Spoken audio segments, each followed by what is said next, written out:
بسم الله الرحمن الرحیم. رب اشرح لی صدری و یسر لی امری واحلل عقدة من لسانی یفقهوا قولی. با عرض سلام و ادب خدمت شما برادران عزیز، خواهران گرامی، پدران و مادران بسیار مهربان، استادان محترم و شما بینندگان گرامی، در مورد تفسیر تربیتی و کاربردی سوره فتح با همدیگر گفتگو میکردیم و رسیدیم به آیه 6. در آیه 6 که موضوع بحث ماست، خداوند متعال میفرماید اون دو نعمتی که دو پاداشه که در آیه 4 و 5 من برای شما بیان کردم، مطرح کردم و شامل حال شما شد، در آیت میفرماید و یعذب المنافقین والمنافقات والمشرکین والمشرکات الظانین بالله ظن السوء علیهم دائرة السوء و غضب الله علیهم و لعنهم و اعد لهم جهنم و ساءت مصیرا. یعنی اون دو نعمتی که برای شما دادم و در مقابل شما مشرکان، منافقان، معاندان، کسانی که علیه مؤمنان مسلمانان مبارزه میکردن، این طور نیست که آنها را ما در حال خودشون وا بگذاریم و به حال خودشون رهاشون کنیم. نه، و یعذب المنافقین والمنافقات والمشرکین والمشرکات، همون خیلی که در آیت 5 که لیدخل المؤمنین والمؤمنات آمده بود که اونجا هم وارد بهش شدنشون شامل حال مردان و زنان میشد، در اینجا هم اگر عذاب هست، خداوند متعال میفرماید که آنها را من عذاب میکنم هم در این دنیا و هم در آخرت.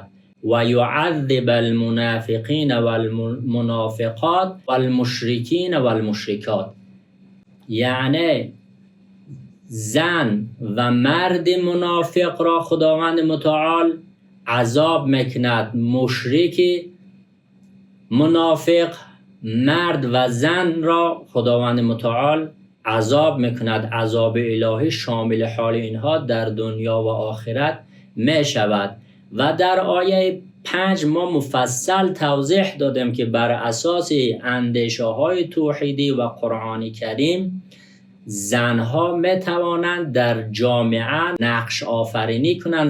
زنان اگر زن بتواند به نقش اساسی خودش در جامعه ایفا کند، در بحث‌های گذشته ما گفتیم نصف جامعه رو زنان تشکیل میدهند و نصف جامعه در اختیار و تحت تسلط زنان هستند.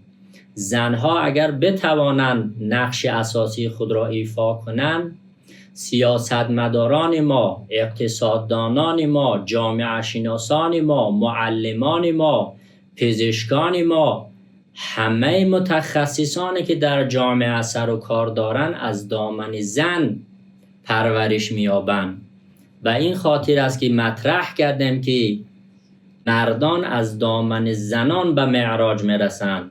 بنابراین این سوره با توجه به اینکه درباره صلح و جنگ مسائل را مطرح میکند، نقش زن و مرد را در واقع اینجا بیان میکند که در این آیه میفرماید و منافقان مرد و منافقان زن و مشرکان مرد و مشرکان زن را که به خدا گمان بد میبرند عذاب کند. گردش بد روزگار و عذاب الهی بر آنان باد و خداوند متعال بر آنان خشم گرفت و لعنتشان کرد و جهنم را برای آنان آماده ساخت و چه بد سرانجامی است برای آنها. خب اینجا یک تفاوت اساسی بین منافق و مشرک هست. خب مشرک کیست؟ منافق کیست؟ آنچه که مطرح کردن مفسران و ما هم الهام و ملهم از نگاه مفسران بیان میکنیم که مشرک کسی است که آشکارا بت میپرستد یا برای خدا شریک قائل است. مشرکان مکه دشمن آشکار پیامبر اکرم صلی الله علیه و آله و سلم بودند. اما منافق کیست؟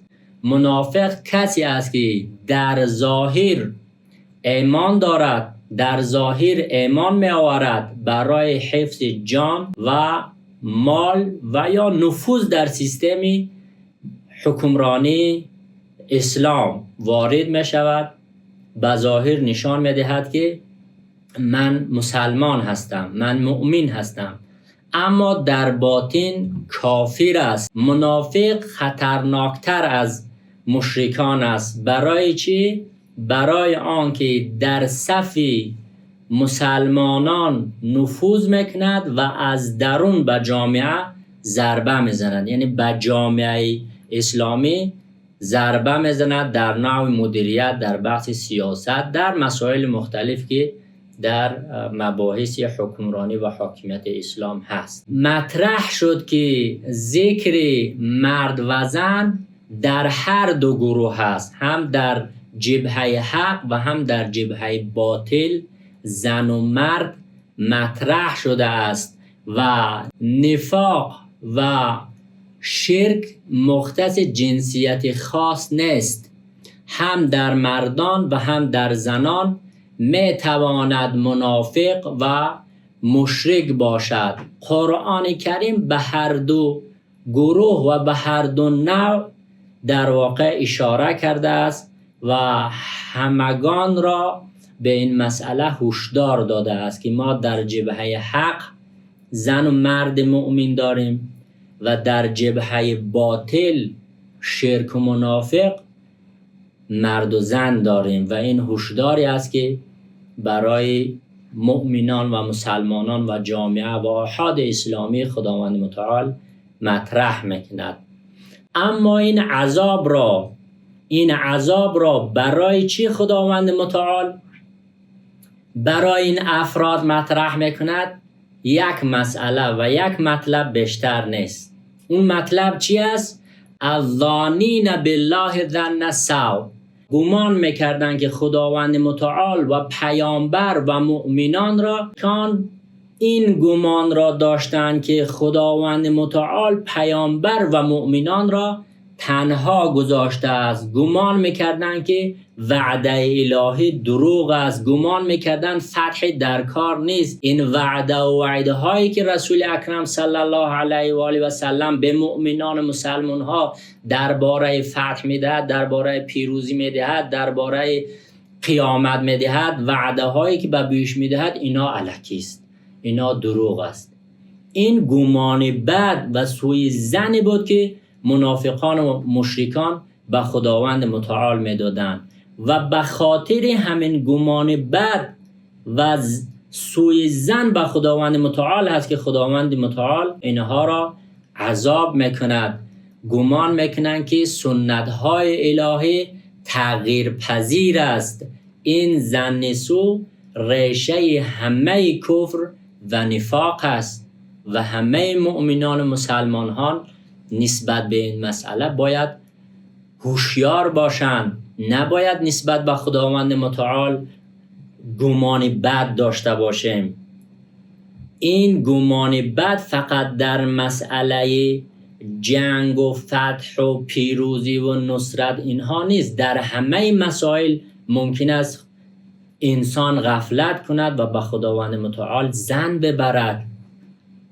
کسی از لحاظ اقتصادی دستش بسته است و وضعیت زندگی و مادی و شرایط زندگیش از لحاظ مادی و پولی در تنگاه است و ممکن است این ظن و گمان را ببرد که چرا خداوند متعال در مابین این همه مؤمن و مسلمان و غیر مسلمان چرا باید من تنگ دست باشم؟ چرا دست من به سمت دیگران دراز باشد؟ چرا نباید من داشته باشم؟ چرا همسایم داشته باشد؟ چرا دیگری داشته باشد؟ چرا عمکیم داشته باشد؟ چرا خالم داشته باشد؟ و من وضعیتم باید این گونه باشد و این طور باشد. و ممکن است یک نفر دیگه از جهت دیگه گمان بد داشته باشد. خداوند به هر دلیلی به یک فرد یا همسرش مریض و کسل است و یا فرزندش خدای نکرده مریض و کسل است و این گمان را ببرد و اعتراض بکند نسبت به پروردگار که چرا خداوند متعال این اولاد کسل و مریض را نصیب من کرده باشد. و ما از حکمت‌های الهی بعضا آگاه نیستیم، خبر نداریم. نسبت به نعمت‌های الهی باید ما شکرگزار باشیم. حتما یک حکمتی هست که خداوند متعال انسانها را در قالب بحث‌های اقتصادی، در مباحث مریضی اولاد و دیگرها ممکن است اینا آزمایش باشد، ممکن است اینا امتحان باشد. بنابراین باید ما مواظب باشیم، مراقبت کنیم که خداوند متعال گشایش می‌دهد در مقابل امتحان هایی که میگیرد، دروازه ها را باز میکند برای مؤمنان و مسلمان ها. و اگر کسانی که نسبت به خداوند متعال ظن سوء داشته باشند، دایره السوء داشته باشند، این عذاب شامل حالشان می شود که غضب الله علیهم و لعنهم، یعنی خداوند متعال آنها را غضب می کند هم در دنیا و هم در آخرت و آنها را لعنت می کند و آنها شامل لعن خداوند متعال قرار می گیرند. و غضب الهی و معنای خشم و کیفر و عذاب خداوند است. لعن به معنای طرد شدن از رحمت عام و خاص الهی است و این شدیدترین درجات عذاب معنوی است که خداوند متعال برای منافقان و مشرکانی که نسبت به خداوند متعال گمان بد دارد در نظر گرفته است. و با این هم خداوند متعال اکتفا نمی کند. اعد لهم جهنم و ساءت مصیرا، جهنم برای آنها آماده شده است. ساءت مصیرا یعنی چی بد سرانجامی مقابل مؤمنان که فوزا عظیما و بهشت برین دارند. اما مشرکان و منافقان چی؟ ساعت مسیرا و اینا بر میگردن و لعنت خداوند بر اینهاست. شامل غضب الهی میشوند در دوزخ و در جهنم. بنابراین است که باید همه انسان ها آگاه باشند و این مسئله را به خوبی درک کنند و بفهمند.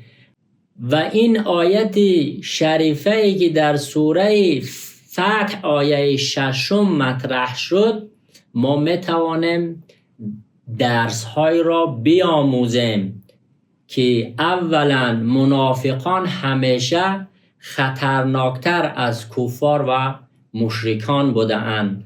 در تاریخ اسلام اگر ما نگاه بکنیم، بهای سنگینه که منافقان بر اسلام زده اند سنگینتر و سختتر از اون ضربه ها و حمله های مشرکان بوده است. و دومین درسی که می توانیم از این آیه شریفه بگیریم این است که ظن سوء به خدا ریشه همه انحرافات است. کسی که به خداوند متعال گمان بد داشته باشد هرگز در مسیر درست و صحیح قرار نمیگیرد. او در سختی ها ناامید می شود، در پیروزی ها مغرور می شود. ما غرک بربک الکریم. و وعده های الهی را باور نمی کند، لشکریان الهی را باور نمی کند و سرانجام به جهنم می رود که و بدترین سرانجام است. ساعت مسیرا. و سوم، مراقب ظن سو در دل خودمان هم باشیم که گاهی مؤمنان نیز در لحظه های سخت، در لحظه های دشوار، لحظه گمان بد به خدا میبرند. چرا خدا مرا در این بلا گرفتار کرد؟ چرا خدا به داد من نمیرسد؟ چرا وعده و نصرت الهی محقق نمی شود؟ اینها نشانه ضعف ایمان است. باید فوراً توبه کرد و به خدا پناه برد و به خدا حسن ظن داشت، نه اینکه سوء ظن داشته باشیم. اینها رو باید ما ببینیم و به وعده های الهی ایمان داشته باشیم. امروز در میدان ما شاهد این پیروزی ها هستیم. مؤمنان امروز در جبهه مقاومت در مقابل بزرگترین دشمن قسم خورده اسلام، آمریکای جنایتکار و رژیم صهیونیستی ایستادند و مقابله میکنند بر اساس این وعده های الهی خداوند متعال به مؤمنان داده است در این سوره مبارکه. و چهارم، از نفاق درونی بپرهیزیم. نفاق فقط در عرصه اجتماعی نیست. نفاق درونی یعنی جایی که زبان چیزی میگوید اما در دل چیزی دیگری است. مؤمن واقعی کسی است که ظاهر و باطنش هماهنگ باشد. آن چیزی که برای ما مطرح کردن و گفتن که ظاهر مهم نیست، باطن مهم است. باطنت پاک باشد، دلت پاک باشد، این خلاف آیه شریفه است. ما هر کجایی که ایمان داریم در کنارش عمل صالح داریم. ایمان همراه عمل صالح است. بنابراین شاعر فرموده است که از کوزه همان برآید که در روست. یعنی ظاهر و باطنی کوزه رو ما در نظر بگیریم.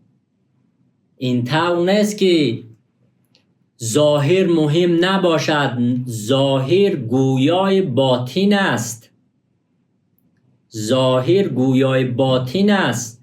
باطن اگر خوب عمل کند، باطن اگر اصلاح شده باشد، باطن اگر نگاهش نگاه الهی باشد، در ظاهر تأثیر میرساند. ظاهر با باطن هماهنگ است و این فریب را نباید ما بخوریم که باطن باید پاک باشد، دل انسان باید پاک باشد.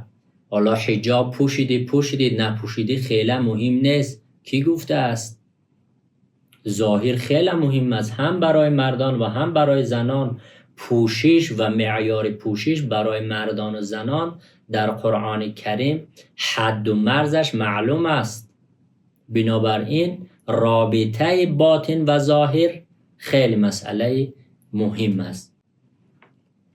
و امروز هم منافقان مدرن در لباسهای روشنفکر، اصلاح طلب، مدافع حقوق بشر، در رسانه ها، در فضای سایبری، در شبکه های اجتماعی و مجازی، در برخی نهادها نفوذ میکنن یا نفوذ کردن. آنها در ظاهر با نظام اسلامی و ارزش ها همراهی میکنن، اما در باطن منتظر شکست و فروپاشی هستند.